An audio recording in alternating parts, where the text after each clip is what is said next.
Next question में कह रहा है on heating water bubbles are being formed, bubbles are being formed at the bottom of vessel, detach and rise. मतलब धीरे धीरे हम क्या हो रहा है, जब हम वाटर को हीट कर रहे हैं तो एयर बबल्स बॉटम के पास बनते हैं और वो एयर बबल्स जो है वो ऊपर की तरफ भागते हैं। तो क्या हो रहा है कि पहले एयर बबल का साइज धीरे धीरे इंक्रीज हो रहा है और एक पर्टिकुलर साइड होने के बाद वो डिटैच हो रहे हैं और डिटैच होने के बाद वो प्रेशर डिफरेंस की वजह से राइज कर रहे हैं। अब कह रहा है take the bubbles to be sphere of radius R and making a circular contact of radius small r with the bottom of the vessel. If small r is very very less than capital R and surface tension of water is given, तो value of R before bubbles detach। अब एक बात जरा ध्यान से समझना जिसमें कई बार गलती होती है और शायद ये क्वेश्चन बनाने में भी वही गलती हुई। इसको बोलते जरूर बबल है बट अगर आप ध्यान से सोचो तो यहाँ पे जो सरफेस है ये सिंगल सरफेस बन रही है, तो technically it is air drop. बोलचाल में ये एयर बबल है लेकिन टेक्निकली ये एयर ड्रॉप है क्योंकि इसमें एक ही सरफेस है। यानी जब हम फोर्स लिखेंगे तो वो सिंगल फोर्स ही बनेगा। ठीक है, तो देखो सबसे पहले हम फोर्स लिखते हैं इसके ऊपर।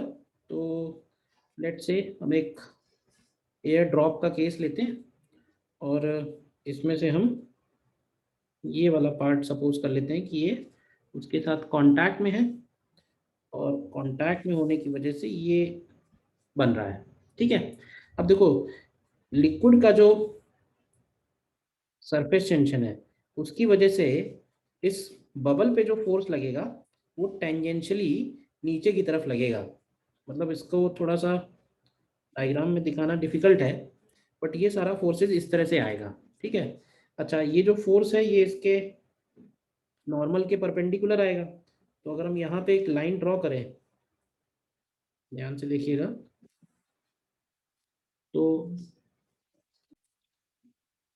ये वाला डिस्टेंस अगर हम एज्यूम करें तो ये हो गया लेट से कैपिटल आर दिया हुआ है, ये स्मॉल आर दिया हुआ है, तो ये वाला एंगल अगर हम लोग थीटा एज्यूम करते हैं तो ध्यान से देखोगे तो ये वाला एंगल भी थीटा निकल के आएगा।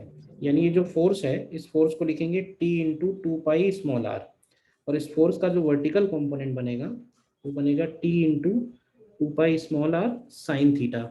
ठीक है, और तब तक ये डिटैच नहीं होगा जब तक कि इसके ऊपर लगने वाला पॉइंट फोर्स इस फोर्स को ओवरकम नहीं कर लेता है।